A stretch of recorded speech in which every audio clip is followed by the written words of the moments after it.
Dani ബോയിലിന്റെയും Alex ഗാലന്റെയും ഒരു കിഡിലൻ zombie cinema.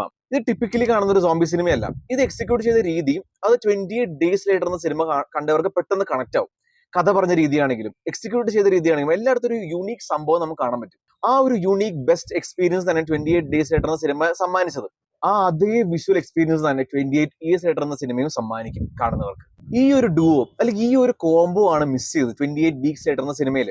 ഡേയ്സും ഇയേഴ്സും ആയിട്ട് കമ്പയർ ചെയ്ത് കഴിഞ്ഞാൽ 28 വീക്സ് ലിറ്റർ ഒരു വീക്ക് സിനിമ തന്നെയായിരുന്നു. പക്ഷെ ഇവിടെ അലക്സ് ഗാലറിന്റെ അമേസിംഗ് റൈറ്റിങ്ങും ഡാനി ബോയിലും ഡിസ്ട്രിക്റ്റീവ് ഡയറക്ഷനും കൂടെ ഈ ഒരു സീക്വലിനെ വേറെ ലെവലാണ് ആക്കിയിരിക്കുന്നത്. സ്പൈക്ക് എന്ന ചെറുപ്പക്കാരന്റെ ഒരു യാത്രയാണ് ഈ സിനിമയിൽ പറഞ്ഞിരിക്കുന്നത്. അത് എത്രത്തോളം അൺപ്രഡിക്റ്റബിൾ ആക്കാൻ പറ്റുമോ അത്രത്തോളം രസത്തോടെ തന്നെ അവർ അവതരിപ്പിച്ചിട്ടുണ്ട്. നമുക്ക് ടെൻഷൻ തോന്നുന്ന കുറെ നിമിഷങ്ങളുണ്ട്, പേടിയാവും, പിന്നെ എക്സൈറ്റ്മെന്റ് തോന്നുന്ന കുറെ നിമിഷങ്ങളുണ്ട്, ഇമോഷൻസ് തോന്നുന്ന കുറെ നിമിഷങ്ങളുണ്ട്. അതെല്ലാം കറക്റ്റ് രീതിയിലാണ് പ്ലേസ് ചെയ്ത് വെച്ചിരിക്കുന്നത്. നമുക്ക് അത് ശരിക്കും ഫീൽ ചെയ്യും. ആൽഫി സ്പൈക്ക് എന്ന ചെറുപ്പക്കാരനായിട്ട് സൂപ്പർ ആയിട്ട് തന്നെ ചെയ്തിട്ടുണ്ട്. ആ ഒരു ക്യാരക്ടറിന് ഇമോഷൻസ് കറക്റ്റ് ആയിട്ട് കൺവേ ചെയ്തിട്ടുണ്ട്. പിന്നെ ജോഡി കോണർ ആൽഫിയുടെ അമ്മയുടെ വേഷം വളരെ ഭംഗിയായിട്ട് തന്നെ ചെയ്തിട്ടുണ്ട്. നമുക്ക് ആ ഒരു വിഷമം നമുക്ക് ശരിക്കും മനസ്സിലാവും.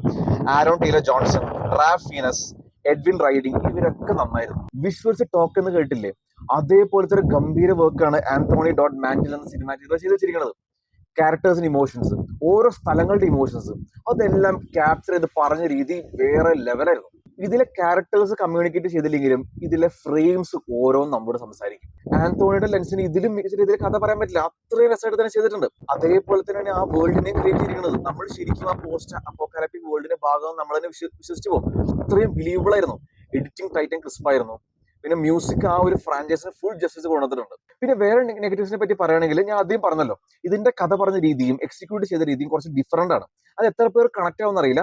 പേഴ്സണലി എനിക്ക് വളരെയധികം കണക്ട് ആയി. ഓവറോൾ ഒരു കിഡിലൻ സർവൈവൽ സോംബി ഹോറർ സിനിമ തന്നെയാണ് 28 ഡേയ്സ് ലേറ്റർ. Must watch.